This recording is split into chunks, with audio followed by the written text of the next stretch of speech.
सेवक वही है जो हर समय स्वामी के सुख का चिंतन करे।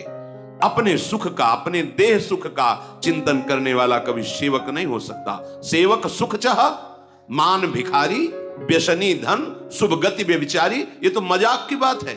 पराई स्त्री से व्यभिचार करता हो और सोचता हो दान पुण्य करके हम भगवत प्राप्ति कर लेंगे, असंभव। भिक्षुक वेश रख करके सोचता हो कि मैं मान का पोषण करूं, असंभव। विविध प्रकार की ड्रग्स और शराब, ये नशे, ये जुए, और वो सोचता हूं मैं बहुत धनी बन जाऊं, असंभव। और सेवक भाव रखता हो, चाहे गुरु सेवक हो, इष्ट सेवक हो, स्वामी सेवक हो, और वो सुख चाहता हो उसकी सेवा बन जाए, असंभव। हे संपूर्ण जगत के देखने वाले, देख लो, शब्द पकड़ो। तुम्हें हर समय प्रभु देख रहे हैं, किसी गवाही की जरूरत नहीं है। यदि तुम ऐसा स्वीकार कर लोगे तो तुमसे पाप कर्म होंगे ही नहीं, क्योंकि पाप कर्म वही होते जहां मुझे लगता है कोई देख नहीं रहा है। कोई नहीं देख रहा, लेकिन जग पेखनी तुम देखनी हारे। इस जग रूपी, प्रपंच रूपी पेखना को देखने वाले प्रभु हैं। वही इस नाटक को देख रहे हैं। कोई ऐसा एक जीव भी नहीं जिसे प्रभु की दृष्टि न पड़ रही हो, सबको देख रहे हैं। भगवान ब्रह्मा, विष्णु, महेश, ये स्वयं इस रूप को धारण करके सृष्टि का सृजन, पालन और लय करते हैं। कोई आपके मर्म को नहीं जान सकता, तो हे नाथ, फिर और कौन जान सकता है? वही जान सकता है जिसे आप जना देते हो, और जो आपको जान जाता है वो आपका स्वरूप बन जाता है। जानत तुम्हें तुम्हें हो जाए। कैसे जानता है? जिसे आप जना देते हो। आप कैसे जनाते हो? कृपा करके। तुम्हारी कृपा तुम्हारी रघुनंदन, जानई भगत भगत उर चंदन। भक्तों के हृदय को शीतलता प्रदान करने वाले प्रभु, आपकी कृपा से भक्त आपको जान जाते हो। जो जान जाते हैं वो आपका स्वरूप हो जाते हैं। तस्मित् तज्जने भेदा भावात् ब्रह्मविद् ब्रह्मवि भवति। जो ब्रह्म को जान लेता है वो ब्रह्म स्वरूप हो जाता है। हे प्रभु, आपकी ये जो देह है ये चिदानंदमय है, ये पांच भौतिक नहीं है। इसमें किसी भी तरह का कोई विकार नहीं है। जैसे अपने लोगों की देह है तो कर्म बंधन युक्त है, विकार युक्त है, त्रिदेह है। स्थूल, सूक्ष्म, कारण, तीन देह है, माया जनित रचित है। लेकिन प्रभु का चिदानंदमय है। उसमें ऐसा नहीं कि आत्मा अलग, मन अलग, देह अलग, ऐसा नहीं है। संपूर्ण चिदानंदमय।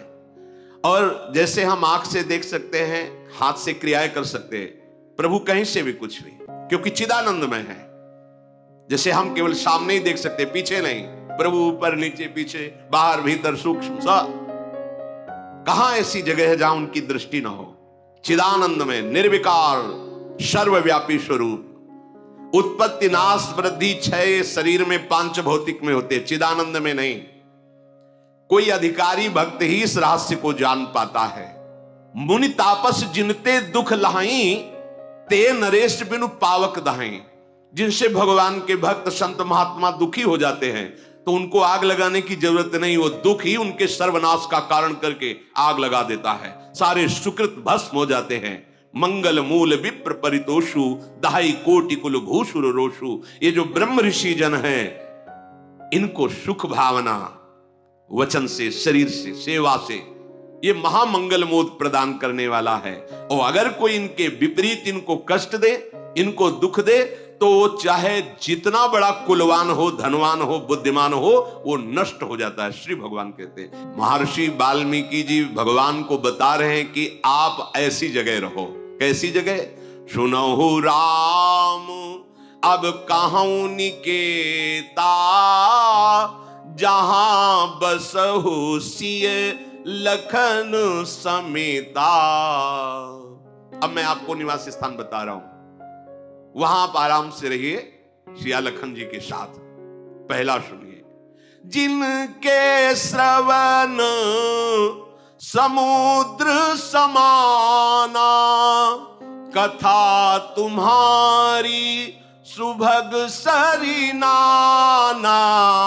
भरहि निरंतर हो ही न पूरे, तिनके ही तुम कहूं ग्रह रूरे।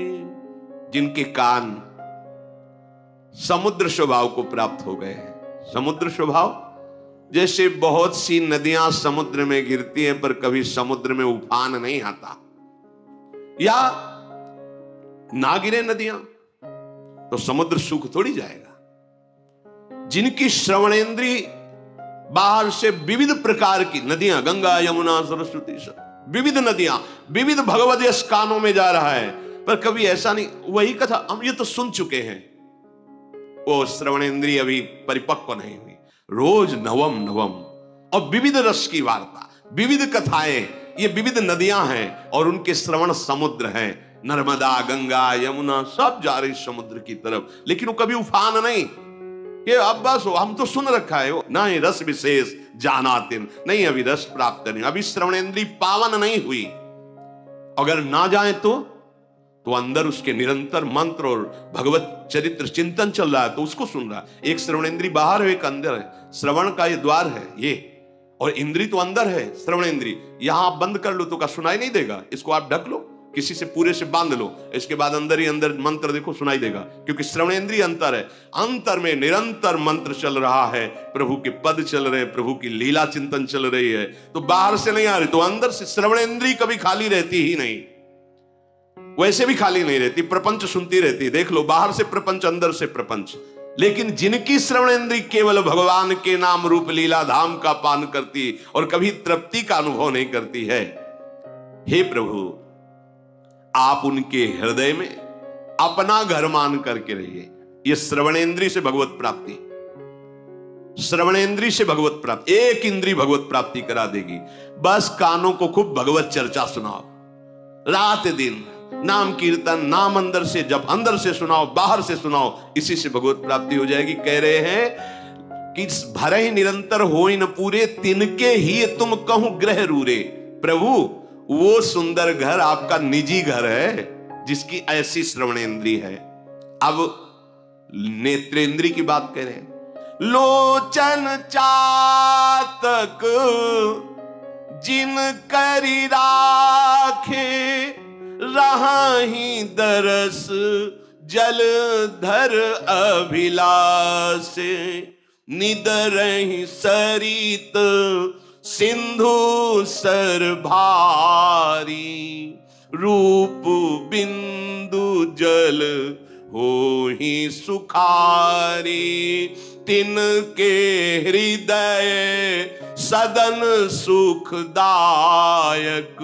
बसहु बंधु सिय सह रघुनायक। बड़ी महिमा की बात है। अब नेत्रेंद्रिय की बात करें। जिनके नेत्र चातक की भांति हैं, चातक वो मेघ को देखता रहता है, केवल स्वाति का बूंद पीता है, मेघ का बरसाया हुआ। अगर वो मर रहा हो और गंगा जी में पड़ा हो तो भी चोंच ऊपर करके ही मरेगा, क्योंकि वो केवल स्वाति मेघ के द्वारा बरसाए हुए बूंद को पिएगा, गंगा जल को भी नहीं।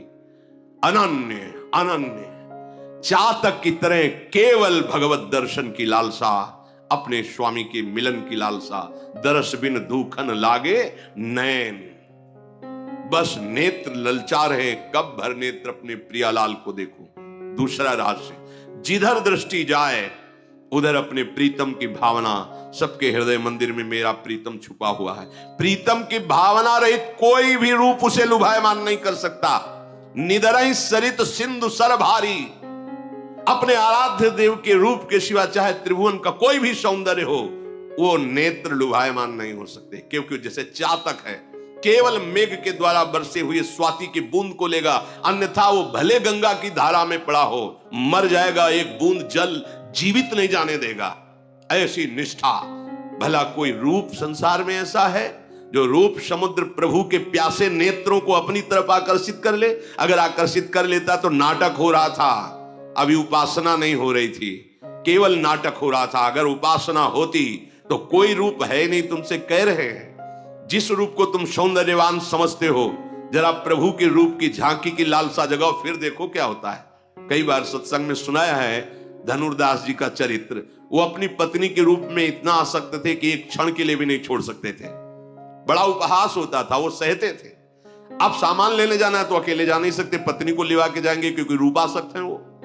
पत्नी चलेगी तो ऐसे और आप चलेंगे पीछे, छाता लगाए धूप ना लगे, बैग पीछे, वो ऐसे आ रही वो पीछे चल, लोग उपहास करते हैं। ये सूचना आचार्य चरण को पहुंची तो उन्होंने कहा, अरे ऐसा रूपासक्त, ये तो भगवान के काबिल है, जिसने सारी इंद्रियों को बटोर कर रूप में लगा दिया है, हम दर्शन करेंगे। नजदीक गए, देखा तो हंसी का पात्र तथा ही, छाता लगाए बैग चल रहा है, वो पत्नी सीधे चल। नजदीक गए, बोले भाई इतना आसक्त क्यों? बोले देखा कि संत हैं, हल्के से उन्होंने कहा महाराज बिना इनके रूप के हम जीवित नहीं रह सकते।